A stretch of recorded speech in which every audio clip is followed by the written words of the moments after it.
¿Te imaginas escuchar estas palabras? Fueron las últimas que mi padre me dirigió antes de empujarme hacia la gélida tormenta de octubre y cerrar la puerta con llave a mi espalda. Fuera de mi casa. No quiero una hija drogadicta bajo mi techo. Tenía 15 años.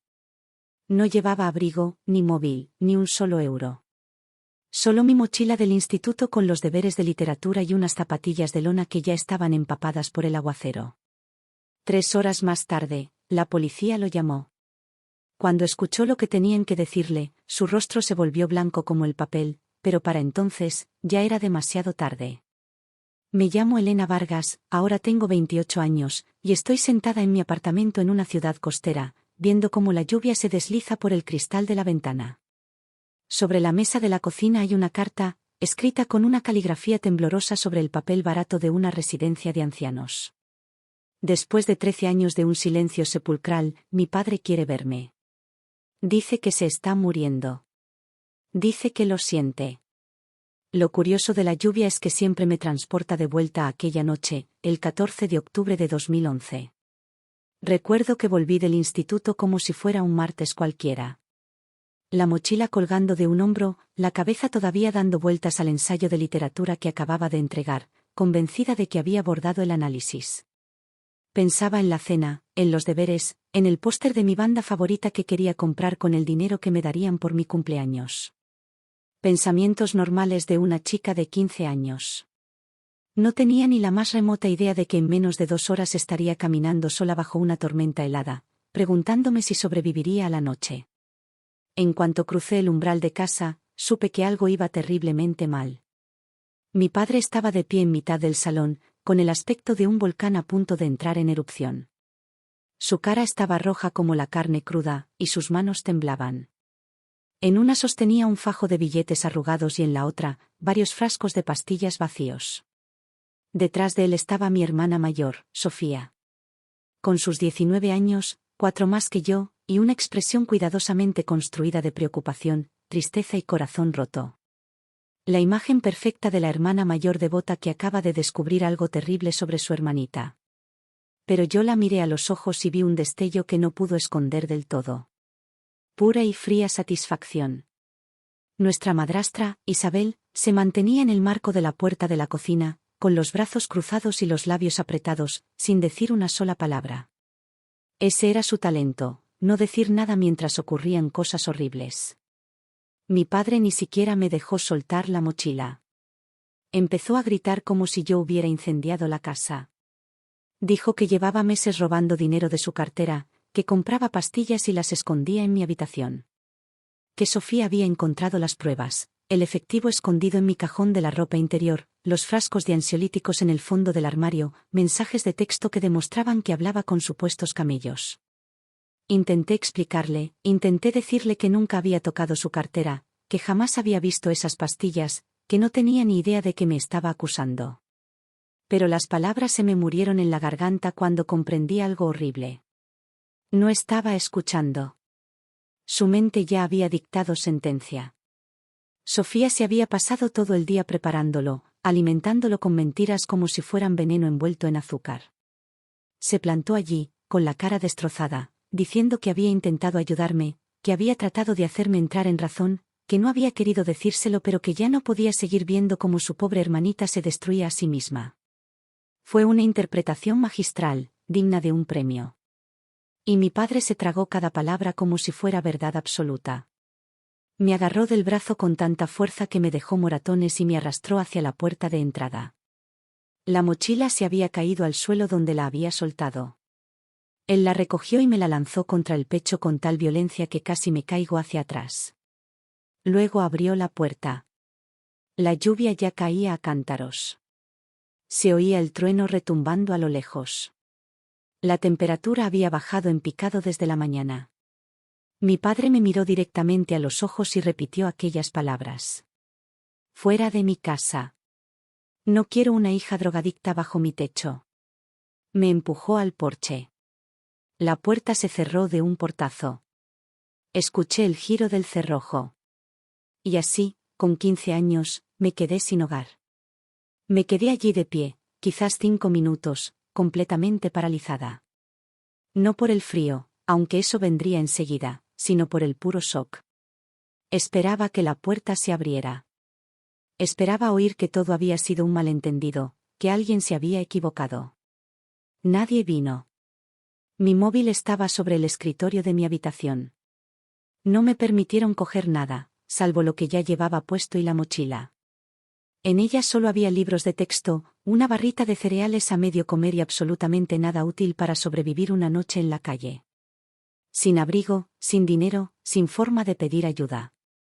Era 2011, por ahí quedaban algunas cabinas telefónicas, pero ¿quién lleva monedas encima? Desde luego, no una chica de 15 años que se gasta la paga en pósters de bandas. Prioridades, supongo. Alumna de sobresalientes, 0 estrellas en habilidades de supervivencia. Así que empecé a caminar. No tomé una decisión consciente sobre a dónde ir. Mi cuerpo se puso en piloto automático, rumbo al único lugar que consideraba seguro en el mundo, la casa de mi abuela materna, Carmen Solís, a unos 11 kilómetros de distancia. La madre de mi mamá, la única persona que siempre me había mirado como si yo importara de verdad. 11 kilómetros no suenan a mucho en coche. Cuando vas andando bajo una lluvia helada, con unas zapatillas de lona y sin abrigo, parecen 700. La carretera nacional se extendía frente a mí, oscura y brillante por la lluvia. Los coches pasaban a toda velocidad, salpicando agua helada sin disminuir la marcha. Yo era solo una sombra caminando junto a la cuneta, una figura que nadie quería mirar demasiado de cerca. Al cabo del primer kilómetro, la ropa se me pegaba al cuerpo, calada hasta la piel. Al segundo, ya no sentía los dedos de las manos. Después del tercero, los dientes me castañeaban con tanta fuerza que pensé que se me iban a romper. Pero seguía andando. ¿Qué otra cosa podía hacer? ¿Volver y suplicarle a mi padre que me creyera? Él ya había decidido. No tenía otro sitio al que ir. Solo hacia adelante, un paso entumecido tras otro. El problema de la hipotermia es que no te das cuenta de que te está atrapando hasta que es casi demasiado tarde. El cuerpo empieza a apagarse por partes, la mente se vuelve borrosa y, de repente, sentarte solo un minuto parece la mejor idea del mundo. Descansar un momento, recuperar el aliento. Llegué a recorrer unos 4 kilómetros antes de que las piernas me fallaran. Vi un buzón de correos a lo lejos y pensé que podría recostarme contra él solo un segundo, respirar hondo y seguir. La casa de la abuela estaba solo a 7 kilómetros. Solo 7 más, me repetía, puedo lograrlo. Pero las rodillas se me doblaron antes de llegar siquiera al buzón. Sentí la grava fría y mojada levantarse hacia mi cara, y después, nada. Como si alguien hubiera apagado la televisión a mitad de programa. 3 horas después de echar a su hija a la tormenta, sonó el móvil de mi padre. La voz al otro lado era fría y profesional, el oficial Ramos de la policía local. Había ocurrido un incidente. Su hija había sido encontrada inconsciente en la carretera, con un cuadro de hipotermia severa. La estaban trasladando al Hospital Metropolitano del Norte. Y una cosa más, señor Vargas, dijo el agente. Los servicios de protección de menores ya han sido notificados. Una trabajadora social se encuentra de camino al hospital. Tenemos algunas preguntas sobre por qué una chica de 15 años caminaba sola en plena tormenta, sin abrigo y sin teléfono. Necesitamos que venga al hospital. Y, por favor, traiga toda esa evidencia que dice tener. Más tarde, el personal del hospital me contaría que la cara de mi padre se puso del color del papel. Dijeron que parecía un hombre viendo cómo su vida entera se desmoronaba a cámara lenta. Sofía estaba a su lado cuando recibió la llamada y, por primera vez, su máscara perfecta se resquebrajó un segundo. Pero fue suficiente. Porque aquella noche hubo un detalle que lo cambió todo. La mujer que me encontró inconsciente junto a la carretera no era una desconocida cualquiera. Se llamaba Matilde Navarro, y había trabajado 35 años en los servicios de protección de menores.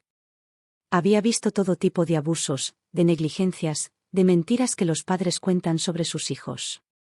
Sabía exactamente qué estaba viendo cuando encontró a una adolescente tirada bajo la lluvia, sin abrigo, sin teléfono y sin que nadie la estuviera buscando. Y no estaba dispuesta a mirar hacia otro lado. Mi padre pensó que aquella noche se estaba deshaciendo de un problema, que estaba limpiando la casa, cortando la manzana podrida, protegiendo a su familia de una hija enferma que no merecía su amor.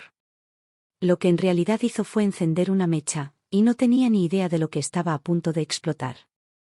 Para entender lo que pasó aquella noche, para comprender por qué mi hermana hizo lo que hizo, tengo que llevarte atrás, al momento en que todo empezó a desmoronarse. Mi madre, Patricia, murió en 2006. Cáncer. Yo tenía 10 años, Sofía, 14. Un día teníamos una mamá que hacía tortitas los domingos y me trenzaba el pelo para las fotos del colegio. Al día siguiente, estábamos de pie junto a una cama de hospital, viendo cómo las máquinas pitaban cada vez más despacio hasta que dejaron de sonar. Mi padre no lo llevó bien. Decir, no lo llevó bien, es ser amable. Básicamente, colapsó hacia adentro, como una estrella que se apaga.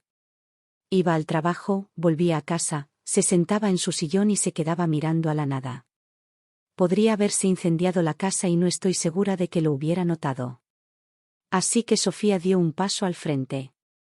Con 14 años, se convirtió en quien cocinaba, firmaba mis permisos escolares, revisaba mis deberes y se aseguraba de que llegara a tiempo al colegio. Se volvió la responsable, la madura, la hija en la que mi padre podía apoyarse. Y él la alababa constantemente. ¿Qué haría yo sin ti, Sofía? Eres el pegamento que mantiene unida a esta familia. No recuerdo que le preguntara ni una sola vez cómo estaba llevando ella la muerte de mamá. Simplemente esperaba que lo manejara todo. Mi padre tenía 2 grandes puntos ciegos, su hija mayor y su sillón favorito. Ambos estaban destrozados, con la tela hecha jirones, pidiendo a gritos ser reemplazados, pero él no lo veía. Lo que nadie veía, lo que mi padre se negaba a ver, era lo que pasaba cuando él no estaba mirando. Sofía no solo estaba ayudando, estaba construyendo un pequeño reino. Y en su reino, yo era la campesina a la que había que mantener en su sitio. Todo empezó con cosas pequeñas, deberes que desaparecían la noche antes de entregarlos, permisos para excursiones escolares que nunca llegaban al profesor. Mi camiseta favorita, encogida en la lavadora hasta quedar inservible. Ups. Fue un accidente. Invitaciones de cumpleaños que envié y que nunca llegaron a mis amigas. Mensajes de compañeras de clase que se perdían. Sin darme cuenta, se iba levantando un muro alrededor de mi reputación, ladrillo a ladrillo, y yo ni siquiera sabía que ese muro existía. Sofía iba a hablar con mis profesores, con cara triste y preocupada, y les decía que yo estaba muy mal desde la muerte de mamá, que me portaba fatal en casa, que tuvieran paciencia conmigo porque estaba pasando por una etapa muy difícil. Pintó la imagen de una niña problemática, y todos le creyeron porque ella era tan madura, tan responsable, tan cariñosa. Intenté hablar con mi padre una vez. Me senté con él y le expliqué que Sofía me saboteaba, que mentía sobre mí a todo el mundo, que algo estaba muy mal. Él me miró como si estuviera loca. «Estás celosa de tu hermana», dijo. «Ella está tratando de sacar adelante a esta familia. Deberías estarle agradecida». Después de eso, aprendí a callarme, a hacerme pequeña, a pasar desapercibida, a sobrevivir hasta poder irme. 2 años después de la muerte de mi madre, mi padre se volvió a casar. Isabel parecía simpática al principio. Sonreía mucho, hacía guisos, intentaba integrarse. Sofía empezó a llamarla mamá casi de inmediato. Fue estratégico, creo, una forma de reforzar su papel de hija perfecta, la leal. Yo no pude hacerlo. No podía llamar mamá a una desconocida cuando la mía llevaba apenas 2 años enterrada. No era una cuestión personal contra Isabel, era mi corazón, que no estaba listo. Pero esa pequeña rebeldía silenciosa me salió cara. Desde ese día, Isabel empezó a tratarme como a una intrusa en mi propia casa. Ella y Sofía formaron su propio club privado. Yo no estaba invitada. Para cuando cumplí 15, las líneas estaban claras. Sofía era la hija de oro, la favorita, la que nunca se equivocaba. Yo era la conflictiva, la difícil, la que siempre estaba fallando en algo. Y luego estaba el tema del dinero. Mi madre nos había dejado un fideicomiso a cada una antes de morir. 50.000 euros para mí y 50.000 para Sofía, disponibles al cumplir los 18. No era una fortuna, pero sí un colchón, un regalo de una madre que sabía que no estaría para ayudarnos a empezar en la vida adulta. Sofía cumplió 18 en 2009 y recibió su parte de inmediato. Se la gastó en menos de un año, un coche deportivo llamativo, ropa de marca, regalos caros para su novio, Javier Montes, un tipo muy encantador, lleno de grandes ideas y absolutamente sin ingresos legales conocidos. Cuando me echaron de casa, 2 años después, Sofía ya estaba en la ruina. Su fondo era un recuerdo lejano, y Javier no paraba de hablar de su próxima gran oportunidad, su siguiente inversión, el negocio que por fin los haría ricos. Mis 50.000 euros seguían intactos, intocables hasta 2014, cuando yo cumpliera 18. A menos que me pasara algo antes. El fideicomiso de mi madre tenía una cláusula de protección que ella seguramente pensó que nos ayudaría. Si alguna de las 2 hijas era declarada legalmente incompetente o era internada en una institución antes de los 21 años, su parte sería manejada por un tutor familiar designado por un juez hasta que se recuperara. Sofía y Javier entendieron enseguida lo que eso significaba. Si a mí me internaban por abuso de sustancias, por ejemplo, porque mi padre encontraba pastillas y dinero y pruebas de que vendía drogas en mi habitación, alguien tendría que administrar mi fondo por mí. Alguien responsable, alguien de confianza. Alguien como una hermana mayor preocupada que solo quiere lo mejor para mí. 50.000 euros. Eso valía yo para Sofía. Ese fue el precio que le puso a su propia hermana. La semana antes de destrozarme la vida, empezó a ejecutar su plan. Pequeños retiros de efectivo de la cuenta de mi padre usando su tarjeta. Ella conocía el PIN porque llevaba las finanzas de la casa. Frascos vacíos de recetas de Javier, guardados y etiquetados. Un teléfono prepago comprado en una tienda de barrio, cargado con mensajes falsos. La mañana del 14 de octubre, mientras yo desayunaba pensando en mi ensayo de literatura, Sofía se coló en mi habitación y lo colocó todo. Dinero en efectivo en mi cajón, frascos de pastillas en mi armario, un papel con un número de móvil que supuestamente pertenecía a un camello. Luego fue con mi padre, llorando, y le habló del terrible secreto de su hija pequeña. Él le creyó cada palabra. ¿Por qué no habría de hacerlo? Durante 9 años, Sofía había sido la hija perfecta, la responsable, la que nunca mentía. Y yo había pasado esos mismos 9 años convertida, sin saberlo, en el retrato de la hija problemática que ella había pintado. Para cuando crucé la puerta aquella tarde, mi juicio ya había terminado. El veredicto era, culpable y la condena, el destierro. Por eso acabé en aquella carretera, bajo la lluvia de octubre, caminando hacia la casa de mi abuela como si fuera la única luz que quedaba en el mundo. Pero Sofía cometió un error. Uno, solo. En su plan perfecto, no contó con Matilde Navarro. De la caída, apenas recuerdo la grava clavándose en mis manos. Luego, la oscuridad. Lo que sí recuerdo es el despertar. Luces fluorescentes en el techo, un olor penetrante a desinfectante y limpiador industrial. Una manta de hospital áspera, perfectamente metida bajo mis hombros, como si yo fuera algo frágil, algo que valía la pena proteger. No me habían hecho sentir así en años. Había una mujer sentada junto a mi cama. Pelo plateado recogido en un moño, gafas de lectura en la punta de la nariz, una novela cerrada sobre el regazo. Parecía la típica abuela que hornea galletas y siempre lleva pañuelos en el bolso, pero sus ojos eran afilados, observadores, registrándolo todo. Se llamaba Matilde Navarro. Tenía 67 años, jubilada después de 35 en los servicios de protección de menores. Había visto todos los tipos de abuso, de negligencia, de crueldad que un adulto puede descargar sobre un niño. Y aquella noche de octubre, de camino a casa tras la reunión de su club de lectura, sus faros iluminaron algo a un lado de la carretera, una adolescente inconsciente, empapada, sola. Matilde frenó tan bruscamente que los neumáticos chirriaron. Llevaba en el maletero una manta térmica, una costumbre heredada de su trabajo, y me envolvió como un burrito mientras llamaba a emergencias. Se quedó conmigo hasta que llegó la ambulancia. Siguió a la ambulancia hasta el hospital. Y cuando desperté, 4 horas después, seguí allí. Esa mujer, probablemente, me salvó la vida. No solo porque me encontró antes de que la hipotermia terminara lo que la tormenta había empezado, sino porque era exactamente la persona adecuada en el momento justo.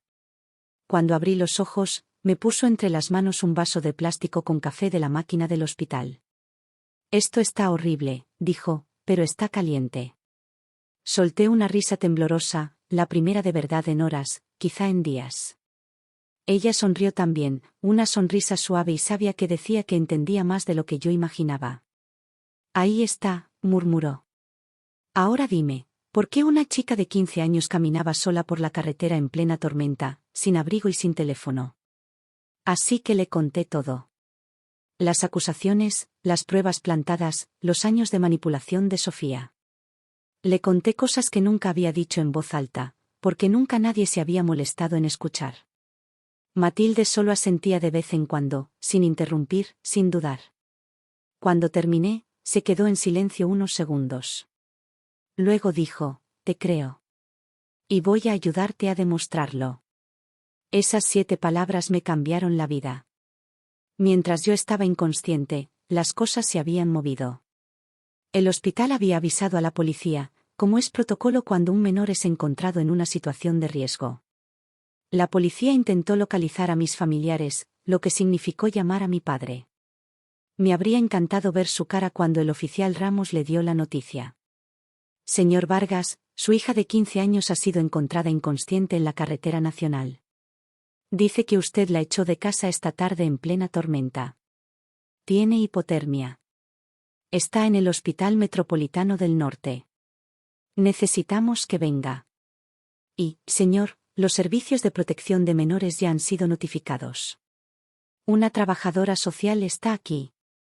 Traiga todas las pruebas que dice tener». Mi padre y Sofía llegaron al hospital hacia las 10:15 de la noche. Yo ya estaba despierta, sentada en la cama con Matilde a mi lado. En la habitación también estaban la trabajadora social, una mujer llamada María Santos, y un policía uniformado. No era precisamente la bienvenida que mi padre esperaba.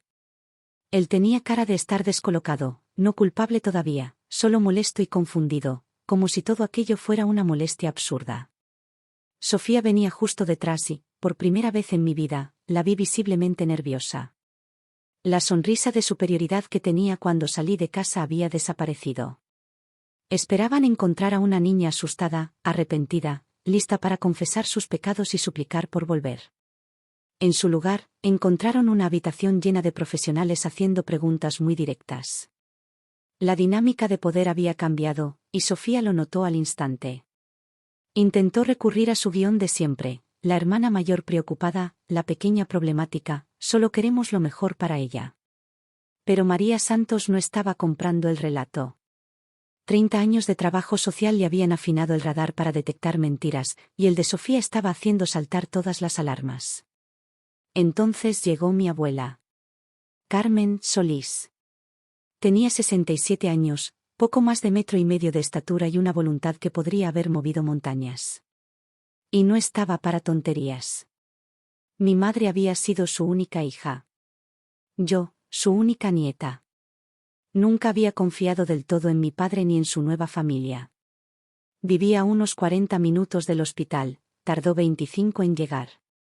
La escuché antes de verla, el taconeo firme de sus zapatos sensatos acercándose por el pasillo a un ritmo que significaba, esto se va a arreglar ahora mismo. Entró en la habitación como un huracán plateado y se colocó automáticamente entre mi cama y mi padre. «Esa es mi nieta», anunció, con una voz que no admitía réplica. «¿Qué ha hecho ahora este imbécil?». Mi padre intentó explicar, justificar, hablar de robos, de pastillas, de evidencias. Carmen lo dejó hablar unos 30 segundos antes de levantar la mano.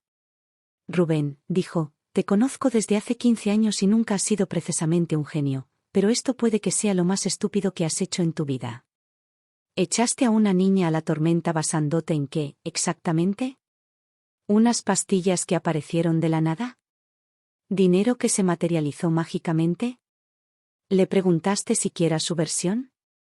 Él abrió la boca, la cerró, la volvió a abrir. «Eso pensaba», sentenció ella. «Lo bueno de mi abuela es que no solo me quería, sino que estaba dispuesta a pelear por mí. Aquella noche, mientras yo seguía agotada y medio helada en una cama de hospital, Carmen Solís fue a la guerra. Exigió una audiencia de custodia de urgencia allí mismo. Era casi medianoche, y no le importaba.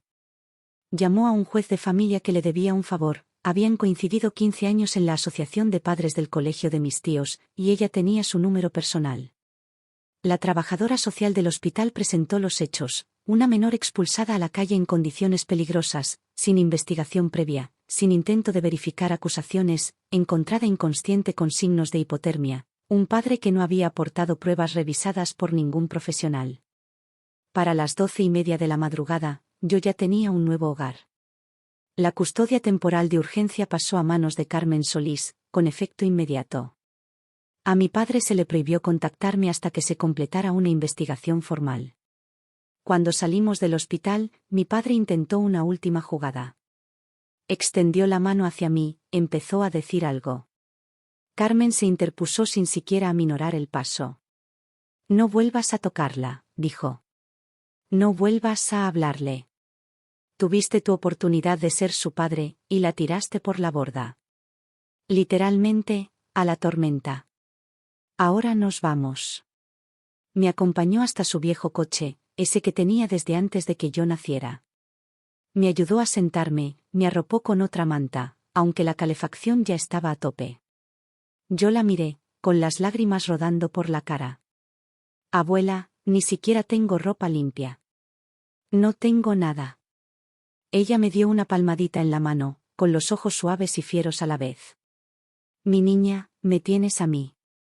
Y yo tengo una tarjeta de crédito. Mañana vamos de compras.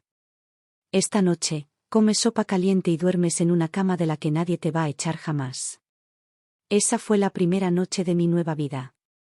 La casa de la abuela Carmen tenía 3 normas: desayuno a las 8, deberes antes de la tele y absolutamente 0 dramas antes de la segunda taza de café. No era una casa grande ni lujosa, pero era cálida y segura, y estaba llena de un cariño incondicional. Por primera vez en años, sentí que podía respirar. Pero la historia no había terminado. Ni de lejos. 2 semanas después, llamó la investigadora de Servicios de Protección de Menores. «Señora Solís», dijo María Santos. «Será mejor que se siente. Hemos estado revisando las pruebas que entregó el señor Vargas. Las fechas no cuadran. Y hemos encontrado unas grabaciones de seguridad que cuentan una historia muy diferente». El plan perfecto de Sofía estaba a punto de desmoronarse. Y ella ni se lo imaginaba. La investigación lo cambió todo. María Santos no era solo una funcionaria marcando casillas, era una detective con cardigan. No se limitó a mirar las pruebas, las siguió. Cada recibo, cada hora, cada hilo. Y cuanto más tiraba, más se deshilachaba el relato de mi hermana. Empezaron por el dinero. Habían encontrado 800 euros en efectivo en mi cajón. Mi padre decía que eso demostraba que llevaba meses robándole. Caso cerrado, ¿verdad? Pues no. María revisó los movimientos bancarios.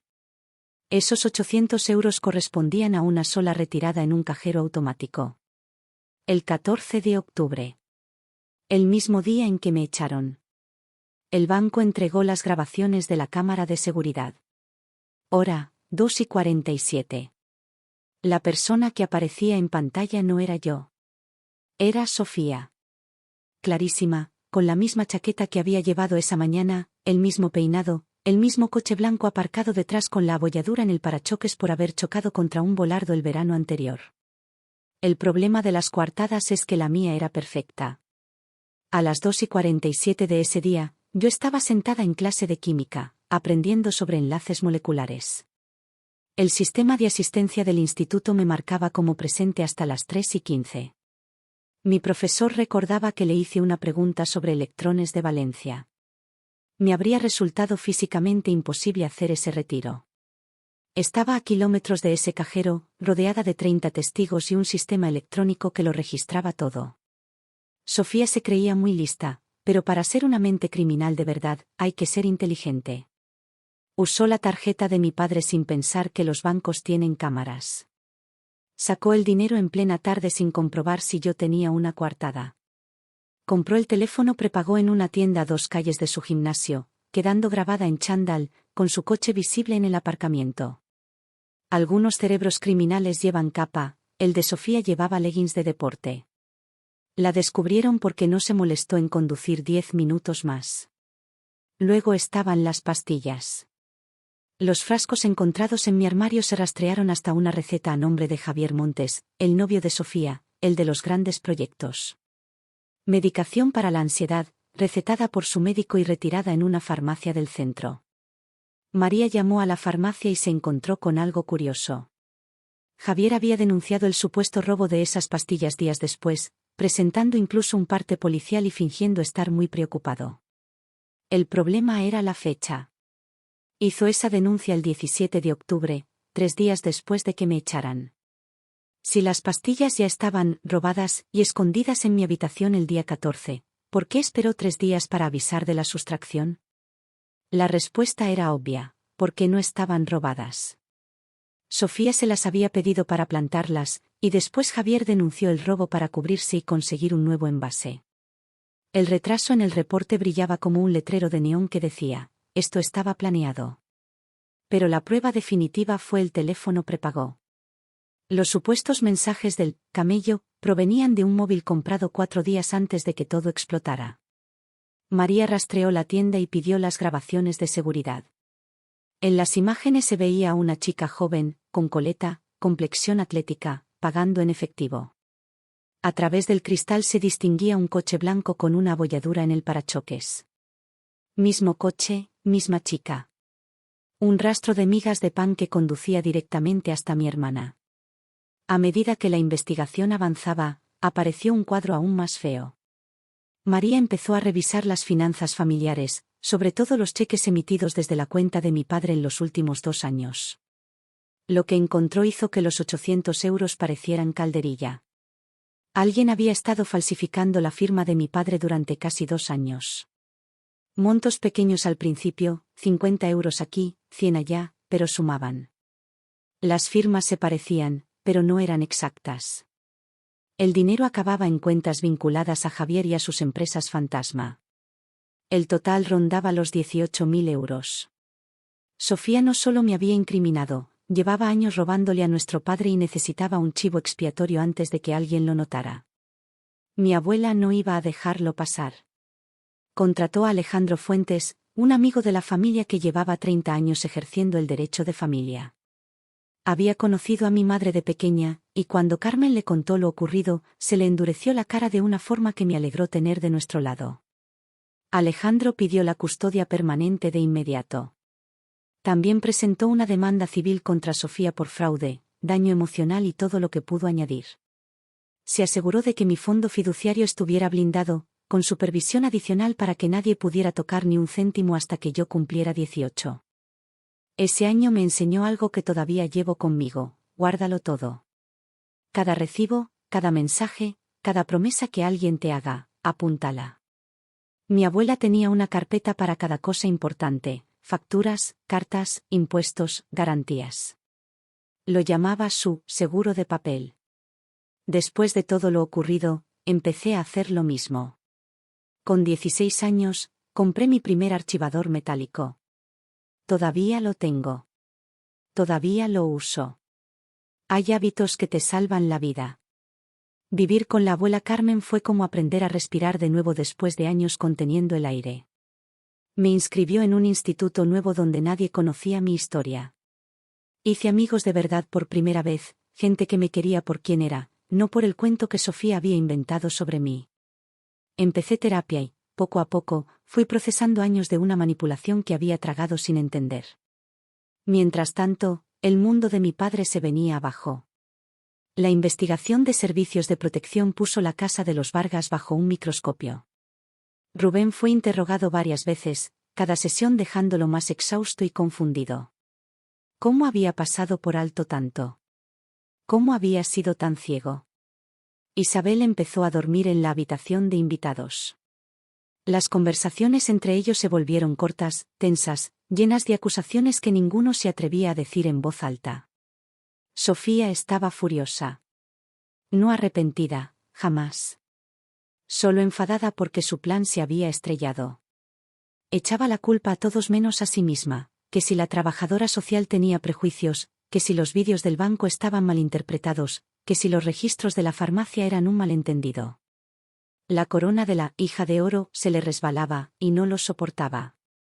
El juicio de familia se fijó para marzo de 2012, pero un mes antes ocurrió algo inesperado. La policía detuvo a Javier Montes en otra comunidad autónoma. Lo habían pillado repitiendo el mismo tipo de estafa de inversiones en 3 provincias distintas. Más de 400.000 euros robados a personas que le habían confiado sus ahorros. Enfrentaba cargos serios, con posibilidad de hasta 15 años de prisión. Al día siguiente, su abogado hizo una llamada. Javier estaba dispuesto a colaborar. A llegar a un acuerdo. A contar la verdad sobre todo, incluida su relación con Sofía Vargas y lo que ella le había hecho a su hermana pequeña. La presión lo rodeaba, y Sofía ya no tenía por dónde escapar. Javier era muchas cosas: estafador, mentiroso, un hombre que había construido su vida sobre el dinero y la confianza de los demás. Pero no era leal. En cuanto los fiscales le ofrecieron una condena reducida a cambio de cooperación, cantó como un canario con contrato discográfico. Su declaración escrita ocupaba 12 páginas. Confirmó todo. El plan de incriminarme había sido idea de Sofía desde el principio. Ella había estado robándole a mi padre durante casi 2 años, desviando dinero a las cuentas de Javier. Cuando vio que sería cada vez más difícil esconder el desfalco, decidió que necesitaba un chivo expiatorio. Y ese chivo expiatorio era yo. Para ella, era el blanco perfecto, la hermana problemática, la que nunca encajaba, la que nadie creería. Le dijo a Javier que si me internaban, mataría 2 pájaros de un tiro, tendría quien culpar por el dinero perdido y, además, podría acceder a mis 50.000 euros como mi tutora. Javier detalló las reuniones en las que lo planearon, los frascos de pastillas que aportó, el teléfono prepago que ella compró, la mañana en la que plantó las cosas en mi habitación. Su última frase se me quedó grabada: Sofía siempre decía que su hermana no era nadie y que nunca pelearía. Se equivocó. Marzo de 2012. Juzgado de familia. Llevaba 5 meses viviendo con la abuela Carmen. Había subido de peso, del bueno, el que viene de comer todos los días y dormir de verdad. Había sacado matrícula de honor en el nuevo instituto. Empezaba a recordar que se sentía al ser una adolescente normal. Pero al entrar en aquella sala, me sentí otra vez de 15, pequeña y asustada, preguntándome si alguien me creería. Carmen me apretó la mano. Alejandro asintió, tranquilo. Y allí estaba también Matilde, sentada entre el público, con las mismas gafas y la misma expresión decidida de la noche en que me encontró. La audiencia, en teoría, era sobre custodia. Pero se convirtió en algo mucho más grande. La fiscalía se involucró. Con la confesión de Javier y el montón de pruebas, aquello ya no era solo asunto de familia, había delitos de por medio. Sofía se sentó al otro lado de la sala con una abogada de oficio a la que había conocido 1 hora antes. Se veía más pequeña de lo que la recordaba, más pálida. La hija de oro parecía por fin lo que realmente era, una joven asustada a la que sus mentiras le habían explotado en la cara. Mi padre se sentó solo entre el público. Isabel se negó a ir. Parecía haber envejecido 10 años en 5 meses. Las pruebas se presentaron de forma metódica, profesional, devastadora. Grabaciones del cajero, registros escolares, documentos de la farmacia, vídeos de la tienda, 2 años de cheques falsificados y, finalmente, la confesión de Javier, leída en voz alta, palabra por palabra. Cuando fue el turno de Sofía para declarar, intentó mantenerse en su historia. Puso cara de confundida, de inocente. Señorita Vargas, dijo la fiscal, mostrando la foto del cajero. ¿Es usted esta persona? Sofía tragó saliva.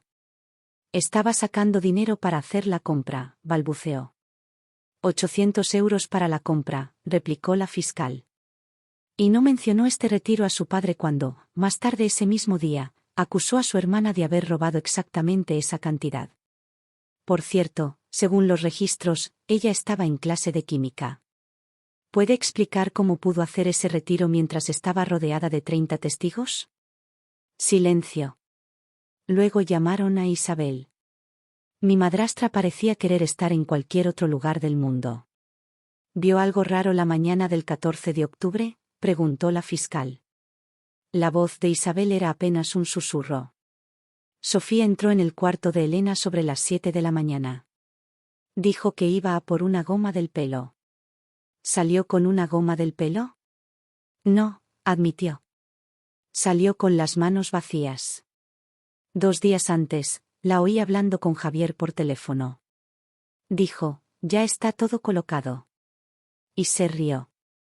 Cuando llamaron a mi padre, casi llegué a sentir lástima. Casi. Tuvo que explicar por qué echó a su hija a la calle. Tuvo que admitir que no revisó nada, que no me preguntó mi versión. Su voz se quebró. Yo confiaba en ella. Es mi primogénita. Siempre fue la responsable. Pensé que... No pudo terminar. La jueza, Isabela Serrano, llevaba 30 años en el estrado. Señor Vargas, dijo, con una voz que cortaba el aire como un cuchillo, la confianza no es una excusa para la negligencia. Usted echó a una menor a la calle basándose en acusaciones que no verificó. Eligió creer a una hija sobre la otra sin pruebas, sin criterio, sin el juicio básico que se espera de un padre. Eso no es paternidad. Eso es abandono. Se volvió hacia Sofía. Y usted diseñó un plan calculado y premeditado para destruir la vida de su hermana. Lo manipuló para que participara en su crueldad, y él se lo permitió porque era más cómodo creer a la hija que lo hacía sentirse bien que ejercer de padre con la hija que realmente lo necesitaba. La sentencia de Sofía fue dura. Fraude, robo, denuncia falsa, poner en riesgo a una menor. Su abogada negoció un acuerdo, 2 años de condena suspendida, 5 años de libertad condicional, 200 horas de servicio comunitario y la devolución íntegra del dinero. El juzgado también emitió una orden de alejamiento permanente. Si se acercaba a menos de 150 metros de mí, iría directa a prisión. Y lo que la marcaría para siempre, una condena por delito grave en su historial. La hija de oro llevaba ahora una letra escarlata. Y esa no se borra. Mi padre perdió la patria potestad de forma permanente. Se le obligó a pagar mi terapia y mis estudios hasta los 21 años. El pueblo se enteró de todo. Los amigos dejaron de llamar. Los vecinos apartaban la mirada. Isabel pidió el divorcio 6 semanas después. Al final de la audiencia, la jueza se volvió hacia mí. Señorita Vargas, dijo, el tribunal concede la custodia plena y permanente a su abuela, Carmen Solís. Espero que su futuro sea mucho mejor que su pasado. Al salir del juzgado, mi padre intentó acercarse. Hija, empezó. La abuela Carmen se interpuso. Tú ya no puedes llamarla así. Perdiste ese derecho cuando la lanzaste a la tormenta. Seguimos andando. Yo no miré atrás. Ese día hacía sol. Octubre de 2024. Tengo 28 años y mi vida no se parece en nada a lo que imaginaba. Vivo en un apartamento precioso con vistas al puerto. Soy directora de marketing. Y estoy comprometida. Se llama Diego. Es enfermero pediátrico. Nos casamos en primavera. La vida es buena. Entonces llegó la carta. A la dirección de mi abuela. La caligrafía era temblorosa, el remitente, la residencia El Robledal. Querida Elena, empezaba. Sé que no merezco pedirte nada. Pero voy a pedirte algo de todos modos porque no me queda mucho tiempo. Tuve un derrame cerebral hace 2 años. El lado izquierdo ya no responde. Isabel se fue, se quedó con la mitad de todo. Vendimos la casa. Sofía vino a verme la semana pasada. No la dejé pasar. No puedo mirarla sin recordar lo que hice. Eres la única a la que quiero ver, la única a la que necesito pedir perdón. Fui tu padre y te fallé de la peor manera. Si encuentras en tu corazón la posibilidad de venir solo una vez, me gustaría decirte lo siento en persona antes de que sea demasiado tarde. Tu padre, Rubén. Decidí ir. No por él, por mí. La residencia era justo lo que imaginas. La habitación de mi padre era pequeña. Parecía 20 años mayor. Tenía 73, pero podría haber pasado por 90. Lloró al verme. Se disculpó una y otra vez. Lo dejé hablar. Cuando terminó, dije lo que había ido a decir. Te perdono. Su cara se desmoronó de alivio. Pero quiero que entiendas lo que significa, añadí, acercando una silla. Perdonarte no significa que olvide. Significa que elijo no cargar más con este rencor. Me tiraste a la tormenta porque preferiste una mentira cómoda a una verdad incómoda. Construí mi vida entera sin ti. Soy feliz. Pero tú vas a vivir con lo que hiciste. Esa carga ya no es mía. Es tuya. Asintió, todavía llorando. Lo sé, consiguió decir. Cuando me iba, una enfermera me detuvo. Eres su hija, ¿verdad?, preguntó. Asentí. Tu hermana vino la semana pasada. Él se negó a verla. Nos pidió que la echáramos. Dijo que solo podía soportar pedirle perdón a una de sus hijas, y no era a ella. Me quedé muy quieta. Después de tantos años siendo la rechazada, mi padre había rechazado por fin a Sofía. Demasiado tarde para cambiar nada. Pero era un cierre. Salía un sol de octubre cálido. El mismo mes, otro clima, otra vida. Aquella noche de octubre perdí una casa, pero encontré un hogar. Perdí a un padre, pero gané a una abuela. Perdí a una hermana, pero me encontré a mí misma. En casa, Diego me estaba esperando. ¿Qué tal?, preguntó. Me dejé caer contra su pecho. Creo que por fin terminé, dije.